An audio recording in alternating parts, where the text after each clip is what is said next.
I was not expecting an update this morning, but instead of talking about the new Battle Royale season, let's cover Save the World real quick. It's actually really casual, but I figured I should let you guys know. We have a couple of Horde challenges, heroes and weapon coming back that we already know about, and a couple of bug fixes. That's the overview. It's going to be a quick and dirty one. If you guys want to keep ahead of things, the yearly timeline is linked in every Fortnite description since this sheet has been created, and it's super, super useful. That's why none of this is any surprise. Not only did we know the bowler's coming back, but I recorded videos for it like 2 months ago. They're really good ones. You should stay subscribed and stay tuned for those. And also, I should say, with the new Battle Pass season, we have new XP, and this sheet will get updated. So, yeah, Archer's been handling that because he likes to nerd out all over that, and he seems to enjoy data entry more than I do. You guys realize updating this sheet, I have to like paste all these values, and I have to find them from an extremely long, like 3,000 line JSON file. It's not fun. My brain shuts off and I get cranky. So Archer's gonna handle that. It'll take some time, but that'll be out soon as possible. He crashed right after the update, but that's okay. We're talking about Save the World here. So yeah, Survive the Horde mode is in Save the World, and we got our last 2 challenge weeks coming out. If you're interested in more of that information, I'll drop the video down below. If you somehow haven't heard of Horde mode, I'll drop my video covering that home base report where I talk about it. And obviously, if you click the home base report link down below, you can go straight to this one right here. Anyway, you'll get all the information. Don't you worry about that. So it's actually pretty cool. Basically, you're defending some objectives, and I kind of enjoy it. I just wish it was a harder difficulty, but that seems to be fixed with a fast forward one. We'll get there in a second. So the week that we'll be having, I think today, I don't have the game open, but I think this is live right now. Be sure to go check for me because I don't want to launch my game. You know what? I'll launch my game while I'm recording, because if they're going to release a home base report this tiny, I'm going to record a casual video. That's just what it's going to be. Come on. There we go. Come on. Launch the game. There we go. That's not going to have to update, is it? I think we're good. All right. Horde has become unstoppable, ignoring all crowd control effects. That's what Archer's been worried about. I don't worry about it because we don't really use crowd control that much. Like, we're not really putting a ton of floor freeze in Horde mode. I guess we are, but they're not necessary. And anyway, the crowd control would be like floor freeze, and I think floor spikes, maybe the sound walls. I was picturing it, but I couldn't picture it. I couldn't say it. Wall launcher, floor launcher, these kinds of things that don't really damage the enemies, but they move them around and whatnot.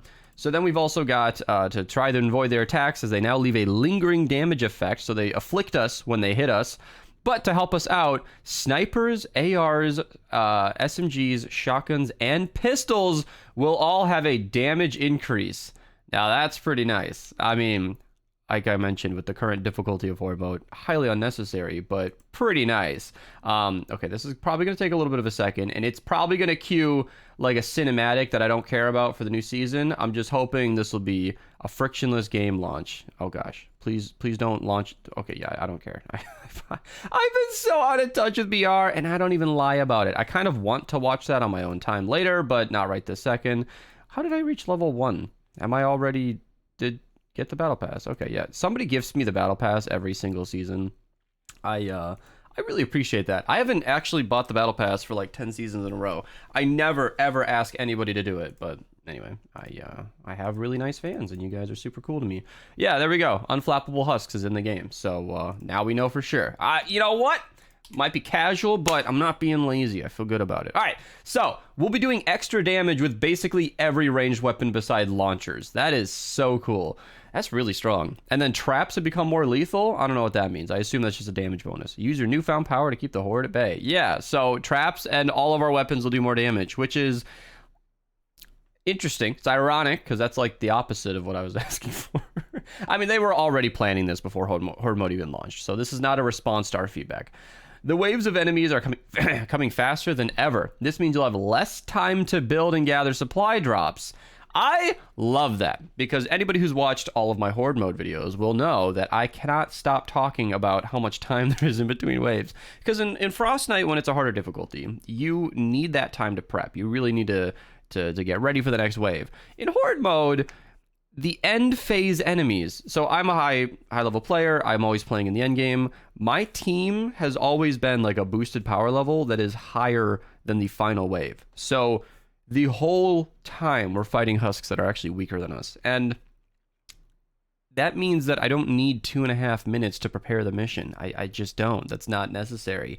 So this is meant to be a challenge, but I think it'll just be more fun, because if you think about 15 waves of 2.5 minutes apiece, that's let's just do some napkin math here. If it's 2.5 minutes times 15 waves, we are burning 37 minutes every single run just waiting for the mission to start. Do you guys realize why I complain so much? 22 minutes is actually like killing stuff. So this could mitigate that, where they cut down that cooldown and they get the game moving a little quicker. That sounds fun to me. I dig it. I dig it. And then Diecast Jonesy. You guys don't need me to tell you for the millionth time. Extra minigun damage is super good. He is, I showed it earlier. Am I still full screen? Yeah, I showed it earlier. He is a red hero. I've highlighted in red every single amazing hero and weapon in the game that I think is highly worth grabbing. Some silly ones are like the Gravedigger, but I really mean it with Diecast Jonesy, because he's super, super good for miniguns. And then Chromium Ramirez is not in red, because shield when you reload is kind of whatever. I'm not convinced that's a perk anybody needs. And reloading faster is so amazing in support. Your commander making you reload faster makes no fucking sense, because your commander slot should be for damage, in my opinion. If you're reloading faster, you want to be doing damage. So 50% damage from Ramirez, or 225% crit damage from Sledge. Those are the only two viable soldiers for SMG and AR damage. Everything else should be in support. She used to be bugged where her commander perk made you reload faster in support. That was so nice. I want that again. I want that. Chaos Agent exists, I know, but it's not as clean, okay? Bowler, insanely strong weapon. Like I said, 2 videos coming out on that. We had a great time. Definitely stay tuned for that. And then a couple of major no, these are just casual bugs. Fixed an issue in the tutorial that could block progression if the player destroyed the grenade target with a regular weapon. That's a good deal. In my opinion, I feel like tutorial bugs are really high priority, because these are people who, whether or not they spend the next several months or years playing the game, depends on whether or not they get through that tutorial. So as lame as it might sound to endgame players that they're worrying about tutorial bugs, I think it's extremely important that we smooth the journey for new players as much as possible, and allowing them to actually finish the tutorial is a pretty important bug. I'm sure they're working on other stuff as well, but not the most exciting stuff, because added adhesive resin, so that's kind of a good deal. It's ironic that as they announce the modifier that buffs everything but rocket launchers, they add adhesive resin to allow us to craft more rockets. I'm sure they didn't intend for it to line up that way, but it's kind of funny, right? Rockets don't really need help, so I'm not complaining. I just think it's a little bit of a funny timing thing, and that's it.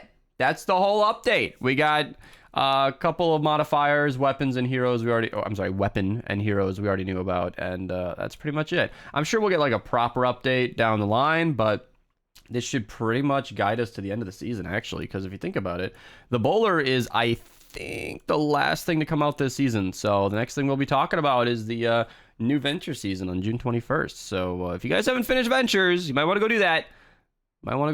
All right, subscribe, Twitch link down below. I'll see you guys later. This has been a casual first thing I did today update video.